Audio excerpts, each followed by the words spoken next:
Don't make me change. Don't make me change. Hello everyone, welcome back to my channel. If this is your first time tuning in, go ahead and hit that subscribe button, and as always, you are welcome in the family. So in today's video, we're going to be talking about self-love. I believe this is the season that I'm currently in, and this is what the Lord has been teaching me, not only about myself, but what love truly is, looking through the lens of God. If you're new to my channel, you may not know, but I am a believer, and a lot of the principles that I live my life on and the context that I get is based upon the Word of God. So the Word of God tells us that God is love, and how God demonstrated his love for us, that while we were still sinners, he sent Jesus to die for us when we didn't even know who he was, when we were just living our lives for us and not caring about the consequences of our actions and our sin. So I just wanted to give you guys the biblical definition of what the word love means. And like I said previously, I get my context from the Word of God. So if this is something that you enjoy, this is the content for you. If not, I still love you. And yeah. 1 Corinthians 13 verses 4 through 7 illustrates what is love. Love is patient. Love is kind. It does not envy. It does not boast. It is not proud. It does not dishonor others. It is not easily angered. It keeps no records of wrongs. Love does not delight in evil, but rejoices with the truth. It always protects, always trusts, always hopes, always perseveres. Love never fails. So the first point that I want to make here is that the relationship that you have with others will be based upon that relationship that you have with yourself. When you are truly a person who truly does love themselves and who truly is accepting of themselves regardless of your flaws, it opens the door for you to be able to then fully serve others and fully open your heart to others. Now, what are some forms of self-love? How can you identify self-love in your life, or how can you identify it in the lives of others? So the first form of self-love is self-investment. So I just really wanted to give a short analogy to highlight this point. You know, if you are a home buyer, or if you've ever been in the home buyer process, then you know that there is a long process that goes within that. And one part of that process is, before you buy that house, or before you even sell that house, there is a point of time where an appraiser is called to make an initial estimate on what they believe that house is worth. And if inside of that house isn't in the best condition, they will determine the worth of that house to be at a lower level than a house that was renovated, a house that was remodeled, that was kept to a certain standard.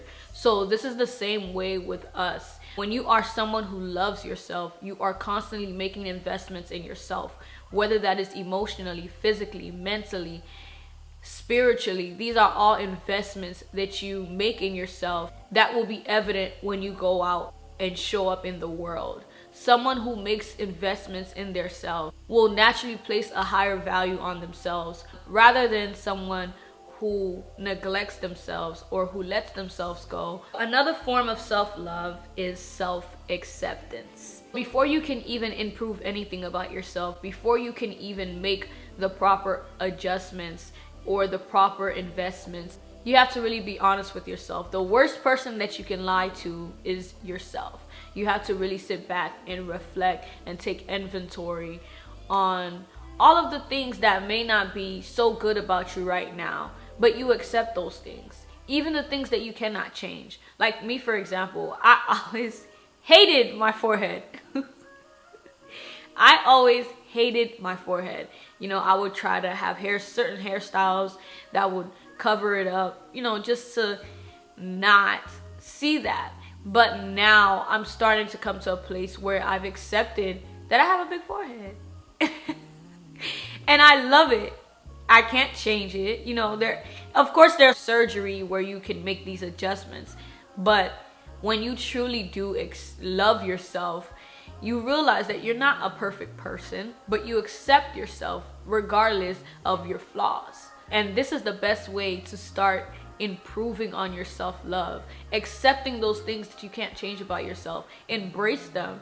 And finally, when you do finally accept those things that you cannot change, when you do accept those things that you can change, when you are real enough to say where you are at, another form of self-love is self-improvement. Once you have accepted those things that are changeable, someone who loves themselves will put in the effort to improve maybe in the way you speak to other people, maybe in the way you speak to yourself, maybe it's your weight, maybe it's your appearance, maybe it's in the way you dress.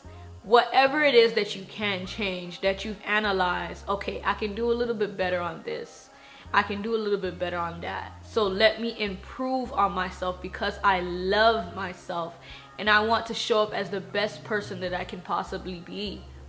See, when you place a high value on something, you would want to take care of that thing. You would want to make sure that it stays in the state of high performance. I remember when I initially started doing YouTube and putting myself out there more to speak, I realized that I wanted to improve on my speech. I wanted to improve on my grammar, not so I can be this person that I'm not, but because I genuinely want to improve.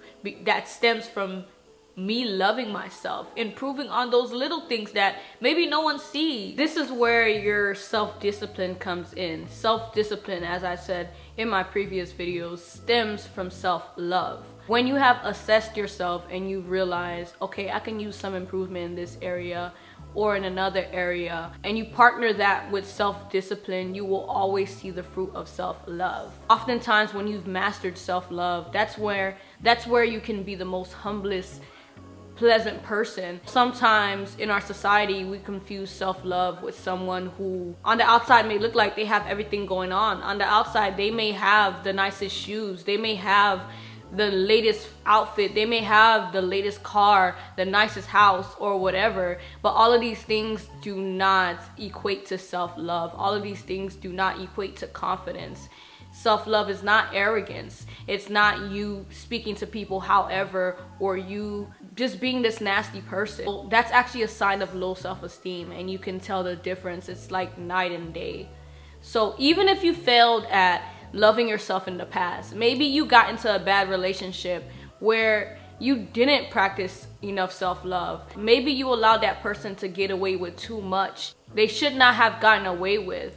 Whatever the circumstance may be, it's never too late to start improving on your self-love. It's never too late to start placing better boundaries to protect yourself. It's never too late for you to learn from those experiences and do better moving forward. When we go through certain stuff in life, when we don't get our way, or when things go bad, when people treat us bad, it's an opportunity for you to learn. It's an opportunity for you to grow. And someone who loves themselves, they're not down on themselves. They don't allow themselves to be caught up in condemnation. Although they may not always get it right, there is always a chance and an opportunity to improve, to learn from your mistakes, and to do better in the future. It's never too late to be a better person. Not just for you, but for those that you are around, your community, your church, people that you serve. Having a healthy level of self-love will help you to be the best person, the best version of yourself that you can be. You can give easily without feeling resentful. You can have boundaries without feeling guilty. You can say no without feeling guilty. So if you are at the stage of your life where you are rebuilding yourself, rebranding yourself, if you're rebuilding yourself back up from a past negative experience where you didn't love yourself, or if you are struggling with accepting yourself, accepting what you see when you look in that mirror, I just honestly pray that you begin to see yourself how God sees you. One of the reasons why I love God so much is because of his love for me. I truly understand that regardless of the many faults, the many flaws that I have, how he sees me is nowhere near how I see myself. If you want to start loving yourself more, one sure way that you can start is developing your relationship with God.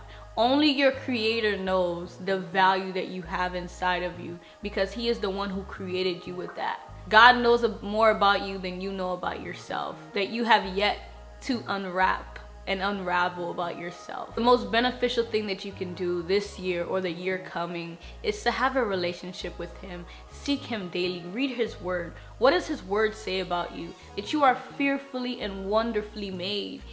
Even if you see your flaws in the mirror, even if society is telling you that you shouldn't love that thing about yourself, you love it anyways, because God says that you are fearfully and wonderfully made. I remember growing up, I used to get bullied. I used to get bullied for my lips. Now I embrace them. Big lips and all. Now guess what? Everybody want big lips, so what's up? But yeah, guys, I love you so much.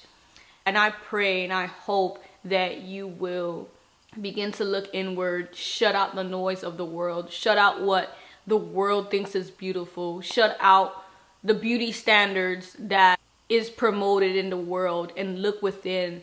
Get closer to God. Allow him to speak to you. Allow him to reveal yourself to you, because he is the one who truly knows you. And I pray that you guys have a wonderful rest of your day. Thank you so much for tuning in for another video. I will be back with more.